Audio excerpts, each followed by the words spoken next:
الحمد لله نحمده ونستعينه ونستغفره ونؤمن به ونتوكل عليه ونعوذ بالله من شرور أنفسنا ومن سيئات أعمالنا من يهده الله فلا مضل له ومن يضلله فلا هادي له ونشهد أن لا إله إلا الله وحده لا شريك له ونشهد أن سيدنا مولانا محمدا عبده ورسوله أما بعد أعوذ بالله من الشيطان الرجيم بسم الله الرحمن الرحيم ولا يجرمنكم شنآن قوم على أن لا تعدلوا اعدلوا هو أقرب للتقوى واتقوا الله إن الله خبير بما تعملون صدق الله العظيم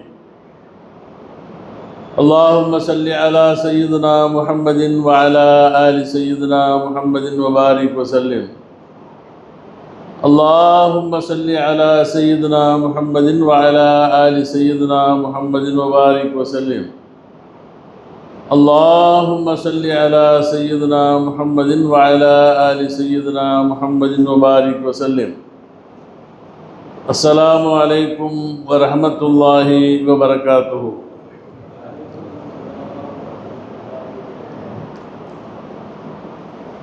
உலகம் முழுக்க வாழ்ந்து கொண்டிருக்கக்கூடிய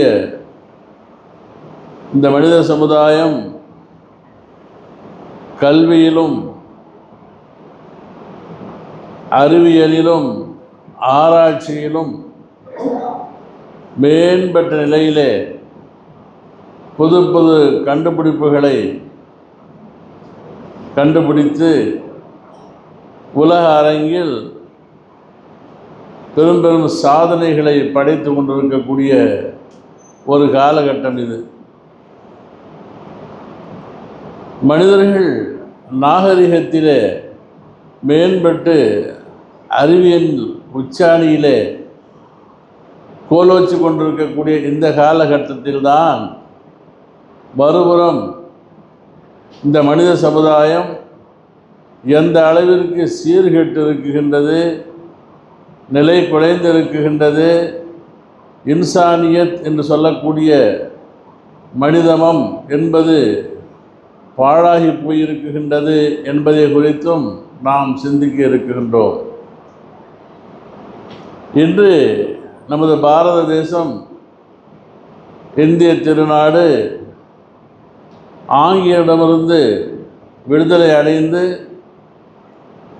78 ஆண்டுகளை கடந்து 79வது ஆண்டின் சுதந்திர தினத்தை கோலாகலமாக அரசியலாளர்களும் சரி, தனியார் நிறுவனங்களும் சரி சிறப்பாக கொண்டாடி கொண்டிருக்கக்கூடிய இந்த காலகட்டத்திலே நமது இந்திய திருநாட்டின் நிலை என்ன, மனிதத்துவம் எப்படி இருக்குகின்றது, இன்சானியத் எப்படி இருக்குகின்றது, நம்மை ஆளக்கூடியவர்கள் எப்படி இருக்குகின்றார்கள் என்பதை குறித்தும், மனிதர்கள் ஒவ்வொருவர்களும் தனிநபர் சுதந்திர பெற்றவர்களாக இருக்கின்றார்களா, சுதந்திரத்தோடு வாழ முடிகின்றதா என்பதனை குறித்தும் நாம் பார்ப்பதோடு, உண்மையான சுதந்திரம் என்பது என்ன, இஸ்லாம் சொல்லக்கூடிய சுதந்திரம் என்ன, நாயகம் பெருமானார் ஸல்லல்லாஹு அலைஹி வஸல்லம் அவர்கள் சுதந்திரத்தை குறித்து, சமதர்மத்தை குறித்து, சமூகவியலை குறித்து என்னவெல்லாம் சொன்னார்கள் என்பதனை சுருக்கமாக நாம் பார்க்க இருக்கின்றோம். இன்று 79வது சுதந்திரத்தை கொண்டாடப்படக்கூடிய இதே மண்ணிலேதான் ஜாதியின் பெயரால், மதத்தின் பெயரால், உயர்ந்த குலம் தாழ்ந்த குலம் என்ற வேறுபாட்டின் காரணமாக ஒவ்வொரு நாளும் கௌரவ கொலைகள் நடந்து கொண்டிருப்பதும், பெண்களுக்கு எதிரான வல்லுறவுகள் ஒவ்வொரு நாளும் எண்ண முடியாத அளவிற்கு, சுருங்கச் சொன்னால் சமீபத்திலே அண்டை மாநிலத்திலே நாம் பார்க்க செய்தோம். ஒரே வழிபாட்டு தலம் என்று கூறுகின்றார்கள். தோன்றுவதெல்லாம் மாணவிகளுடைய சிறுவயது பெண்களுடைய எலும்புக்கூடுகள். அதே போன்ற ஒரு எம்பி அவர் ஆயுள் தண்டனை பெறுகின்றார். பல பெண்களோடு தொடர்பு கொண்டதை அவர் வெளிப்படுத்தி அதை பெருமைப்பட்டதற்காக வேண்டி. இதெல்லாம் சர்வ சாதாரணமாக ஆகிவிட்ட இந்த சூழ்நிலையில் அது மட்டும் இல்லாமல் இந்த மது பழக்கம் அதிகரித்து மக்கள் சீர்கெட்டு கொண்டிருப்பதும் வேலையில்லா திண்டாட்டங்களும் இன்னும் அடுக்கிக் கொண்டே போகலாம். எவ்வளவோ அநீதங்களும் அநியாயங்களும் மனிதம் இல்லை என்று சொல்லக்கூடிய அளவிற்கு, மனிதம் அழிந்துவிட்டது என்று சொல்லக்கூடிய அளவிற்கு ஒவ்வொரு நாளும் ஜாதி மோதல்களும் இந்த ஜாதி பிரச்சனைகளும் உயர்வு தாழ்வு இவைகளெல்லாம் நடந்து வருவதை நாம் பார்த்து வருகின்றோம். இது ஒருபுறம் இருக்க, அரசியலாளர்கள் செய்யக்கூடிய சூழ்ச்சி, ஆளக்கூடியவர்கள் பாகுபாடு பார்த்து உயர்ந்த இடம் தாழ்ந்த இடம், ஆளும் வர்க்கம் ஆளப்படும் வர்க்கம் என்பதாக பிரித்து இந்த இந்திய மண் எப்படி சமதர்ம மண்ணாக இருக்க வேண்டுமோ, மத சார்பு அற்ற மண்ணாக இருக்க வேண்டுமோ, ஒவ்வொருவர்களும் தங்களுடைய பதவி பிரமாணத்தின் பொழுது அவர்கள் செக்குலரிசத்தை எப்படியெல்லாம் நாங்கள் செய்வோம் என்பதாக வாதா செய்தார்களோ, அதற்கு நேர் மாற்றமாக நாங்கள் உங்களை எப்படித்தான் ஆக்கி வைப்போம், அப்படித்தான் நீங்கள் இருக்க வேண்டும் என்பதாக சொல்லி ஒரு சில சமுதாயத்தை அவர்கள் தாழ்த்தி அவர்களுடைய இதெல்லாம் பறித்து உரிமைகளை எல்லாம் எடுத்து வணக்க ஸ்தலங்களிலே கை வைத்து செய்யக்கூடிய காட்சிகளை எல்லாம் பார்த்து வருகின்றோம். இவைகள் எல்லாவற்றிற்கும் முத்தாய்ப்பாக ஒரு வாரத்திற்குள் இப்பொழுது நடைபெற்று கொண்டிருக்கக்கூடிய ஒரு செய்தி, இந்த ஜனநாயகத்தை குழிது கொண்டு போகக்கூடிய அளவிலே யார் யார் ஹயாத்தாக இருக்கின்றார்கள், யாரெல்லாம் இறந்து விட்டார்கள் என்பதனை நாம் சொல்லி கொண்டிருப்போம். ஆனால் அவர்களுடைய பட்டியலிலே உயிரானவர்களெல்லாம் ஹயாத்தாக இருக்கின்றார்கள், ஹயாத்தானவர்களெல்லாம் உயிராக கொண்டு வருகின்றார்கள். இந்த தேர்தலுக்காக வேண்டி, வாக்குரிமைக்காக வேண்டி இப்படிப்பட்ட அடா செயல்களை எல்லாம் இந்த இந்திய திருநாடு பார்த்து கொண்டிருக்கின்றது. ஆளக்கூடியவர்கள் செய்து கொண்டிருக்கின்றார்கள். இப்படிப்பட்ட இந்த காலகட்டத்தில் நாம் இஸ்லாத்திலே அல்லாஹ் ஜல்ல ஷானுஹு வ தஆலா தன்னுடைய திருமறையிலும் நாயகம் பெருமானார் ஸல்லல்லாஹு அலைஹி வஸல்லம் அவர்கள் தங்களுடைய வாழ்க்கையிலும் சொன்னதை போன்று செய்து காட்டிய செயல்பாடுகளிலிருந்தும் சில குறிப்புகளை நாம் பார்க்க இருக்கின்றோம். இந்த சம உரிமையை குறித்து, சமத்துவத்தை குறித்து அல்லாஹ் ஜல்ல ஷானுஹு வ தஆலா தனது திருமறையிலே மிக அருமையான ஒரு செய்தி. ஆளக்கூடிய ஆட்சியாளர்கள் எப்படி இருக்க வேண்டும், அவருடைய தன்மை என்னவாக இருக்க வேண்டும், அவரிடத்தில் எப்படிப்பட்ட நீதம் இருக்க வேண்டும் என்பதனை அல்லாஹ் தஆலா சொல்லி காட்டுகின்றார். வலா யஜ்ரிமன்னகும் ஷனஆன கௌமின் அல்லா தஅதிலு அலா அல்லா தஅதிலு யஅதிலு ஹுவ அக்ரபு லித்தக்வா. உங்களுக்கும் ஒரு சமுதாயத்திற்கு மத்தியில் ஏதோ பிரச்சனை இருக்கலாம். அந்த பிரச்சனைக்காக வேண்டி அவர்கள் வேறுபட்டவர்கள், நம் இனத்தை சார்ந்தவர்கள் அல்ல, அவர்கள் வேறு மதத்தை சார்ந்தவர்கள் என்பதற்காக வேண்டி என்று நீங்கள் நீதம் செலுத்துவதிலே கொஞ்சமும் தவறிவிட வேண்டாம் என்பதாக நாயகம் பெருமானார் ஸல்லல்லாஹு அலைஹி வஸல்லம் அவர்களுக்கு அல்லாஹு தஆலா கட்டளை இடுகின்றார். அவர்கள் நம்மை சார்ந்தவர்கள் அல்ல, நம்மை அவர்கள் ஈமான் கொள்ளவில்லை என்பதற்காக வேண்டி அநீதமான முறையில் தீர்ப்பு வழங்குவீர்களேயானால் நீங்கள் அல்லாஹ்வுடைய கோபத்திற்கு ஆளாகிவிடக்கூடும். ஏனென்றால் ஹுவ அக்ரபு லித்தக்வா, யஅதிலு நீதமாக நடங்கள். உங்களை சார்ந்தவர்களாக இருக்கட்டும், எதிரிகளாக இருக்கட்டும், நீதம் வழங்குவதில் கொஞ்சமும் கூட பிசகிவிடக்கூடாது என்பதாக அல்லாஹ் ஜல்ல ஷானுஹு வ தஆலா கூறுகின்றான். மேலும் அக்ரபு லித்தக்வா, இந்த நீதம் செலுத்தி ஒரு ஆட்சியாளன் ஆளுவது என்பது அது தக்வாவுக்கு நெருக்கமானது, இறை அச்சத்திற்கு நெருக்கமானது. அதற்கு நீங்கள் மாறு செய்வீர்களேயானால் நீங்கள் இத்தகுல்லாஹ், அல்லாஹு தஆலாவை பயந்து கொள்ளுங்கள், தக்வா செய்யுங்கள். இன்னல்லாஹ் ஹபீரும் பிமா தஅமலூன், அல்லாஹு தஆலா நீங்கள் செய்யக்கூடிய அந்த செயல்பாடுகளை கவனித்து கொண்டிருக்கின்றான், நீதமாக இருந்து கொள்ளுங்கள் என்பதாக அல்லாஹ் ஜல்ல ஷானுஹு வ தஆலா ஆளக்கூடியவர்களுக்கு தங்களுக்கு கீழுண்டான மக்கள் விஷயத்தில் எவ்வளவு கவனம் வேண்டும் என்பதனை அல்லாஹ் சொல்லி காட்டுகின்றான். எனவே தான் நாயகம் பெருமானார் ஸல்லல்லாஹு அலைஹி வஸல்லம் அவர்கள் ஒரே வார்த்தையிலே சொன்னார்கள், ஒரு நாட்டிலே சுதந்திரம் கிடைக்க வேண்டும் என்று சொன்னால், ஒவ்வொரு தனி மனிதனும் சுதந்திரமாக வாழ வேண்டும் என்று சொன்னால், அவன் சுதந்திர புருஷனாக இருப்பதற்கு அடையாளம் எப்படி என்றால் எப்பொழுது வரும் என்று சொல்லும் பொழுது சொன்னார்கள், யுதா குல்லு தி ஹக்கின் ஹக்கஹு, ஒவ்வொரு மனிதனுக்கும் அவர்களுக்கு கிடைக்க வேண்டிய உரிமை சரியாக கொடுக்கப்பட வேண்டும். அவரவர்கள் கிடைக்க வேண்டிய உரிமைகள் சரியாக கொடுக்கப்பட்டு விட்டால் அவர்கள் பிரச்சனை வருவதற்கு வழியே இல்லை. ஒரு மீன் இருக்குகின்றது, அது தண்ணீரில் தான் இருக்க வேண்டும். அதை எடுத்து தண்ணீரிலிருந்து எடுத்து உனக்கு பட்டுமத்தை விரிக்குகின்றேன், ஏசி போடுகின்றேன், சந்தோஷமாக இங்கு படுத்து என்பதாக எவ்வளவுதான் அதற்கு அழகுபடுத்தினாலும் கூட அது சந்தோஷப்படாது. ஏனென்றால் அது இருக்க வேண்டிய இடம் தண்ணீர், அதுதான் அவருடைய ஹக்கு உரிமை, அப்பொழுதுதான் வாழ முடியும். எனவே யார் யாருக்கு என்ன உரிமைகள் கொடுக்கப்பட வேண்டுமோ அவைகள் சரியாக வழங்கப்பட்டு விடும் பொழுது அங்கு பிரச்சனைகள் வருவதற்கில்லை, அங்கு சந்தோஷமும் மகிழ்ச்சியும் தான் இருக்கும். உரிமைகளை பறிக்கும் பொழுது அவர்களுடைய அந்த மத ஆச்சாரங்களை எடுக்கும் பொழுது கை வைக்கப்படும் பொழுது தான் அங்கு பிரச்சனைகள் வருகின்றன, அங்கு சுதந்திரம் குலைந்து போய்விடுகின்றது.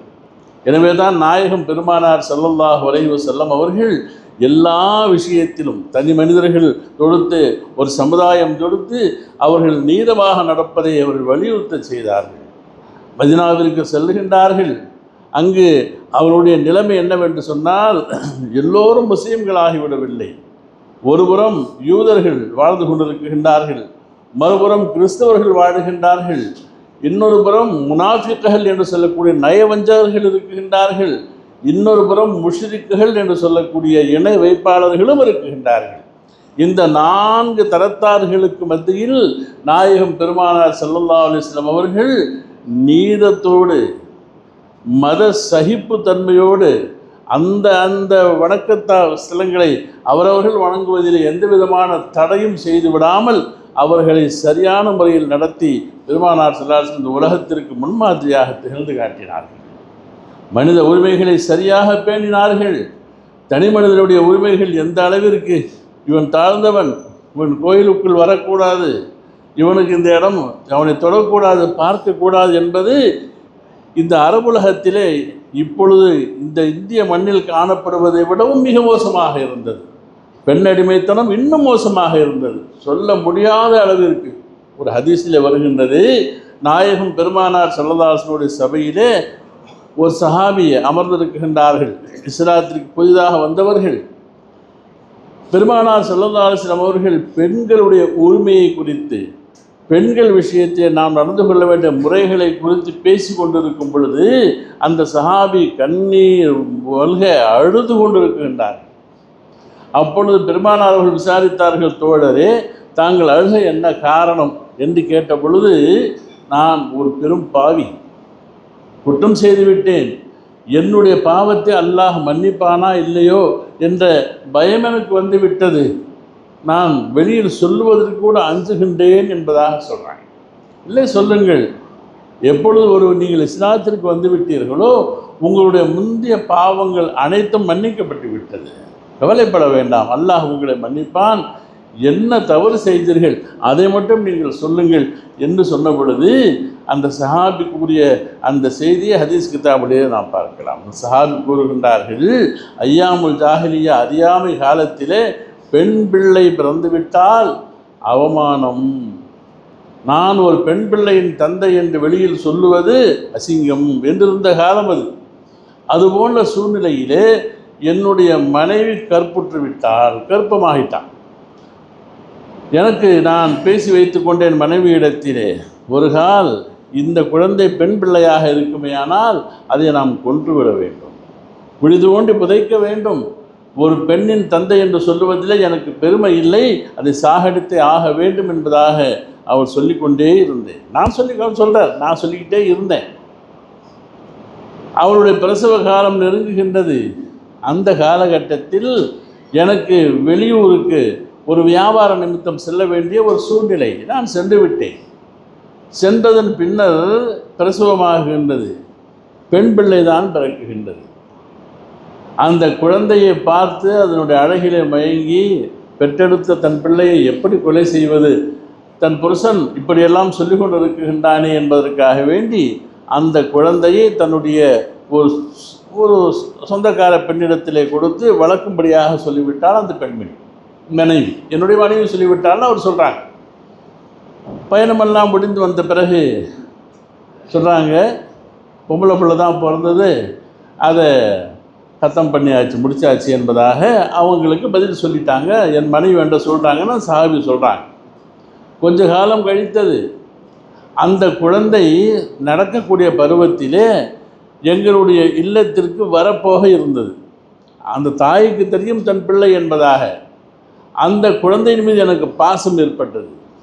அப்போ அந்த குழந்தை என் பிள்ளை இல்லைல்ல, அடுத்து இன்னாரோட பிள்ளை தானே என்பதற்காக அந்த பிள்ளையை அரவணைத்தேன், சந்தோஷப்பட்டேன், அதன் மீது அன்பு செலுத்தினேன், ரொம்ப நேசமாக இருந்தேன், ரொம்ப பிரியமாக இருந்தேன். நல்லா பேசிச்சு கொண்டுச்சு, நல்ல விதமாக நாங்கள் அதை வைத்து கொண்டு இருக்கும் பொழுது அந்த தாய்க்கு, என் மனைவிக்கு ஒரு எண்ணம் வருகின்றது.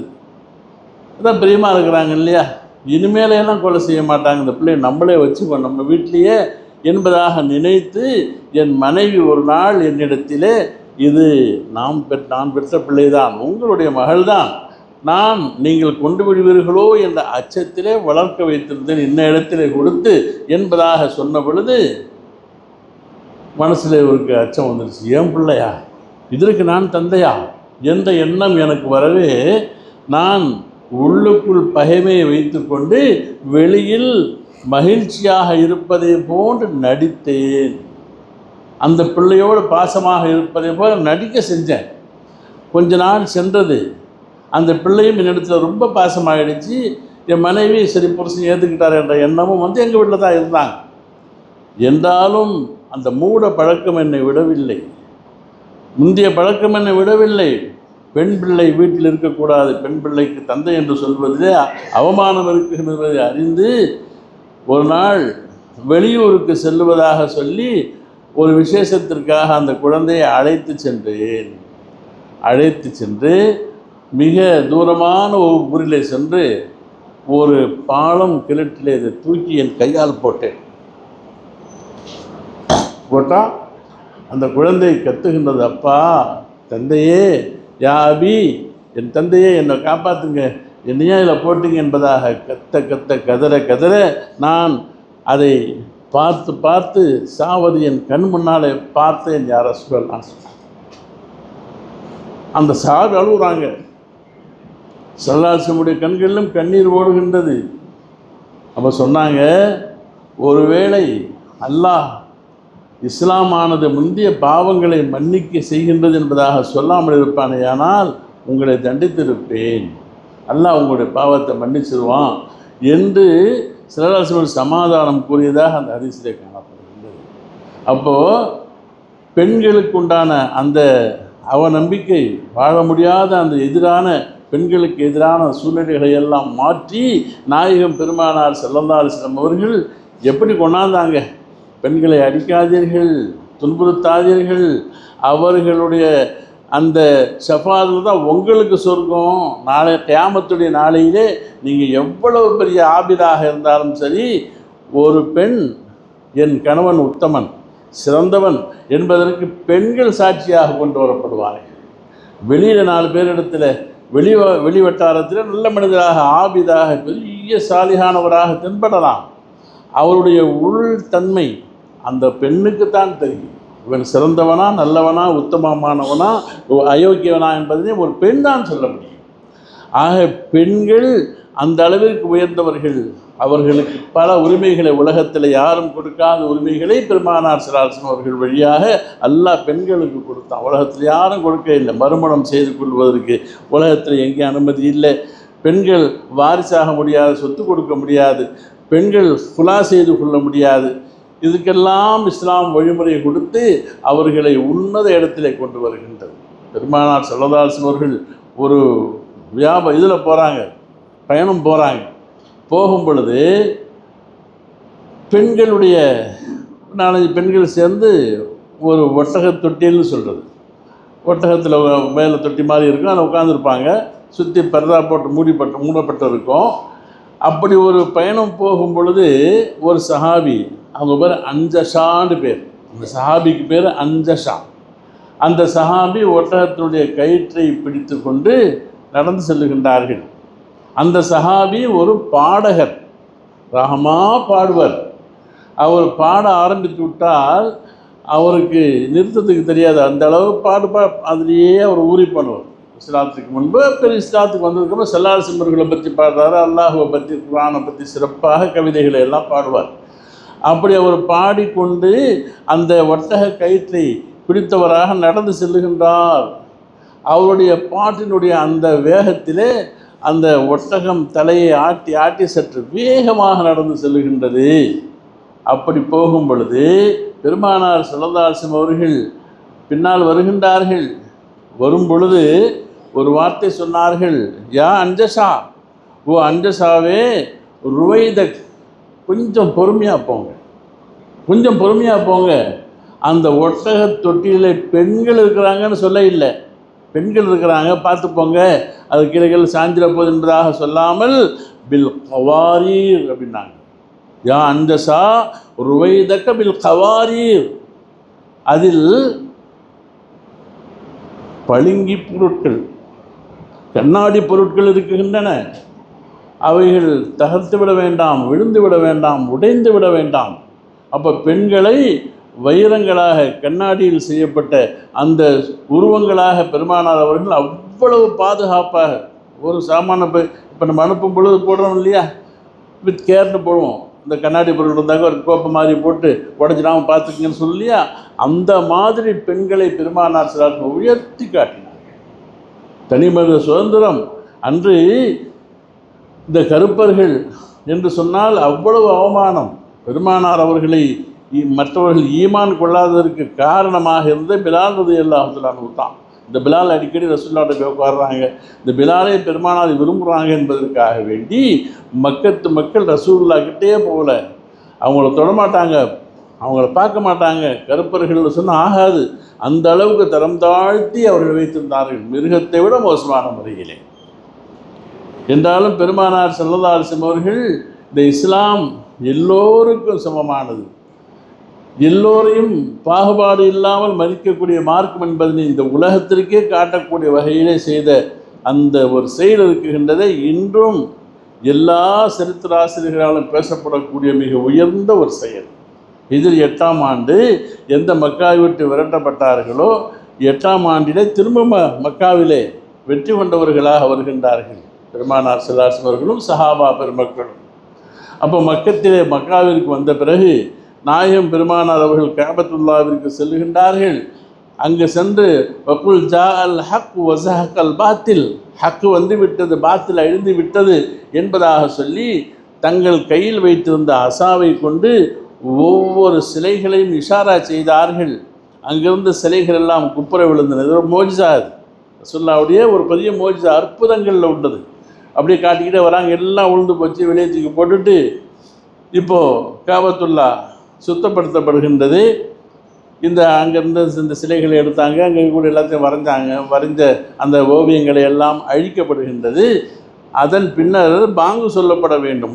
முதலாவதாக உலகத்திலே காபத்துல்லாவில் பாங்கு சொல்லி தொழுகைக்கு அழைக்க வேண்டும். இது வரைக்கும் இல்லை. இப்போ என்ன செஞ்சாங்க தெரியுமா? ஐன பிலால், பிலால் எங்கேன்னாங்க. அப்போ இஸ்லாத்தில் எல்லாரும் சேர்ந்துக்கூடிய நேரம், இங்கே வந்ததுக்கப்புறம் இங்கே உள்ளவங்க இஸ்லாத்தை சேர்ந்துட்டாங்க. ஆனால் அந்த கருப்பின அந்த வேறுபாடு மட்டும் போக இல்லை, அதை மட்டும் வெறுத்தாங்க. ஐன பிலால் அப்படின்னாங்க. பிலால் எங்கேன்னு கூப்பிட்டாங்க. வந்துட்டாங்க, யார சூழலான்னாங்க. பார்க்க கருத்த உருவம், சரியான துணிமணி இல்லை, பார்க்குறதுக்கு ரொம்ப அவலட்சணமாக இருக்கிறார். சொன்னாங்க, கஅபா மேலே ஏறுங்கன்னாங்க. இப்படி அவர்கள் காபாவை தொடுவதற்கு கூட அனுமதி இல்லை, அந்த இடத்துக்கு வரது கூட முடியாது. ஏறுவதற்கு உயரம் போதாமையினால் ஏணிகிணிலாம் ஒன்றும் இல்லை. அப்போது 2 குறைஷி குலத்து மனிதர்களை சஹாபாக்களை கொண்டாந்து குனிங்கண்டாங்க. தொட்டா பாவம், தொடமாட்டம் தீட்டு, அந்த அளவுக்கு உண்டான எண்ணம் கொண்ட அந்த சஹாபாக்கள் இப்போ எப்படி ஆகிட்டாங்க? ரசூலுல்லாஹ் குனிஞ்சாங்க, 2 பேர் முதுகுலையும் காலை வச்சு ஏறி காபா மேலே ஏறுறாங்க. யார்? பிலால் ரலியல்லாஹு அன்ஹு. இன்னைக்கு முடியுமா? உலகத்தில் எங்கேயாவது இந்த மாதிரி ஒரு மாற்றம்? ஏறி நின்று வாங்க சொல்கிறாங்க. அப்போது இஸ்லாத்துக்கு வராத காஃபிர்களும் பார்க்குறாங்க, இது என்னடா இது, இந்த காபத்துல்லாவுடைய பக்கமே வர முடியாது இந்த ஆட்கள் எல்லாம். அவங்கள வரவழைச்சது மட்டும் இல்லாமல் இது மாதிரி குறைஷி குலத்தை சார்ந்தவர்களுடைய முதுகில் காலை வச்சு இவர் மேலே போய் ஏறிக்கிட்டாரே என்பதாக சொல்லி அப்படியே துடிதுடிச்சு போயிட்டாங்க. அந்த நேரத்தில் தான் ஒருத்தர் சொல்கிறார், ஹிஷாம் இப்னு ஹாரிஸ் என்று சொல்லக்கூடிய ஒரு காஃபிர், அப்போ காஃபிராக இருக்கிறவர், இது என்ன இது அவமானம், இந்த அரபுலகத்திற்கு வந்த அவமானம், ஒரு கருப்பன், ஒரு ஹபஷி இவர்களை மிதித்து முதுல ஏறி போகிறதா, என்ன நடக்கும்? இதை கண்கள் இதை பார்ப்பதற்கு நான் ஹயாத்தாக இருந்திருக்கக்கூடாதே, நான் செத்து போயிருக்கலாமேன்னு சொல்லுவாங்க. அந்த அளவுக்கு அவமானப்பட்டவர்கள். அவர்களை சில உயர்த்தி உலகத்திலேயே உயர்ந்த ஸ்தானத்தில் அவர்களை கொண்டு வந்து காட்டினார்கள். அது மட்டுமல்ல, முதல் காபத்துல்லாவுக்குள் நுழையும் பொழுதே 2 அடிமைகளை தான், கருப்பர்களை தான் அழைச்சிட்டு போகிறாங்க. பிலால் ரலியல்லாஹு கூப்பிட்டுக்கிட்டாங்க. இன்னொரு சஹாபி, அவங்கள கருப்பு இனத்தை சேர்ந்தவங்க தான், 2 சஹாபியும் தான் அழைச்சிட்டு போனாங்க. வெளியே உமர் இருக்கிறாங்க, அபூபக்கர் இருக்கிறாங்க, உஸ்மான் எல்லாம் இருக்கிறாங்க, கூப்பிடல, இவர்களை தான் அழைச்சிட்டு போனாங்க. இன்றைக்கி முடியுமா? அப்போது இவங்களாம் தீண்டத்தகாதவர்கள், உள்ளே வரக்கூடாது, இது எங்களுடைய வணக்கஸ்தலம், அசிங்கமாயிடும், உலகம் சொல்லிகிட்டு இருக்குது, மாற்றம் வர முடியுமா? அன்று மாற்றி காட்டினார்கள் பெருமானார் அவர்கள். இன்றைக்கி இந்த சமூக நீதி எங்கே பார்த்தாலும் கூட்டமாக பேசுகிறாங்க. சமூக நீதியை பெருமானார் ஸல்லல்லாஹு அலைஹி வஸல்லம் அவர்கள் வெறும் வாயால் மட்டும் சொல்லாமல் அதை செயலிலே செய்து காட்டினார்கள். ஒவ்வொரு கட்டத்திலும் பெருமானார்கள் சமூக நீதியை நிலைநாட்டச் செய்தார்கள். அப்படிப்பட்ட அந்த சுதந்திரம் தான் உண்மையான சுதந்திரம். அந்த சுதந்திர தினத்தை தான் அல்லாஹ் விரும்புகிறான். அது இல்லாமல் வெறும் பேருக்காக வேண்டி இத்தனையாவது சுதந்திரம் கொண்டாடிட்டு இருக்கிறாங்க நாட்டில் என்பதாக வெளியில் சொல்லிவிட்டு உள்ளத்திலே அந்தரங்கத்திலே பார்க்கும் பொழுது யாரும் சுதந்திரமாக இல்லை. இப்போது யார் தனிமனித சுதந்திரம் இருக்கிறாங்க கேட்டால் இல்லை.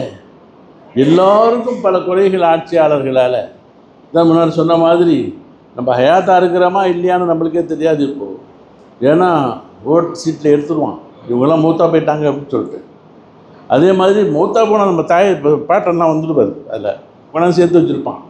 நம்ம ஹயாத்தாக இருக்கிறோமோ நம்ம மூத்தா போனாங்கன்னா நமக்கே தெரியாத அளவுக்கு இன்றைக்கி எல்லாத்தையும் தான் கையில் வச்சுருக்கிறான். இன்றைக்கி நம்மளுக்கு தனிமனித சுதந்திரமெல்லாம் இல்லை. இந்த ஆதார் அட்டை ஒன்று வச்சுக்கிட்டு இருந்தோம், அதுவும் செல்லாது அப்படிங்கிறாங்க. இப்போது அது கூட உங்கள் சுதந்திரம்லாம் கிடையாது. நாங்கள் வச்சா தான், நாங்கள் சொன்னது தான் சட்டம், நான் சொன்னது தான் செய்யணும், நான் கொடுத்தது தான் சாப்பிட்ணும், இன்னும் சாப்பிடக்கூடாது தான், உங்களை எல்லாம் அப்படி பண்ணிவிடுவோம் இப்படி பண்ணிவிடுவோம் என்னென்னமோ சொல்லி நம்முடைய எல்லா சுதந்திரங்களையும் பறித்து எடுத்துக்கிட்டு சுதந்திரத்தின் விழா கொண்டாடிட்டு இருக்கோம் இன்னைக்கு. அப்போது சுதந்திரம் என்பது ஒரு மனிதனுடைய எல்லா வகையிலும் அல்லாஹ் தஆலா சுதந்திர புருஷர்களாகத்தான் அவளை படைச்சிருக்கிறான். யாருக்கும் நம்ம அடிமைப்பட்டவர்கள் அல்ல, அல்லாஹ் ஒருவனை தவிர. அதுதான் லா இலாஹ இல்லல்லாஹ், அல்லாஹ் ஒருத்தவனுக்கு தான் நான் அடிமை என்ன தன்மை உலகத்தில் என்று வருமோ, என்று இந்த ஆண்டான் அடிமை என்ற இந்த பழி நீங்குமோ, உயர்ந்தவன் தாழ்ந்தவன் என்ற இந்த பழி நீங்குமோ, உயர்ந்த குலம் தாழ்ந்த குலம் என்ற அந்த தன்மை நீங்குமோ, அன்றுதான் சுதந்திரம். அதை இஸ்லாம் ஒன்றுதான் செய்ய முடியும்.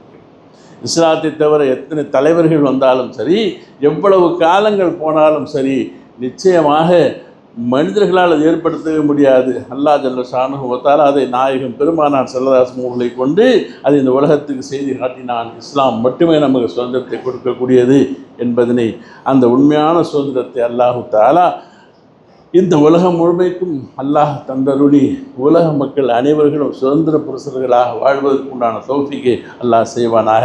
வாஹிர் தஅவானா அனில் ஹம்துலில்லாஹி ரப்பில் ஆலமீன்.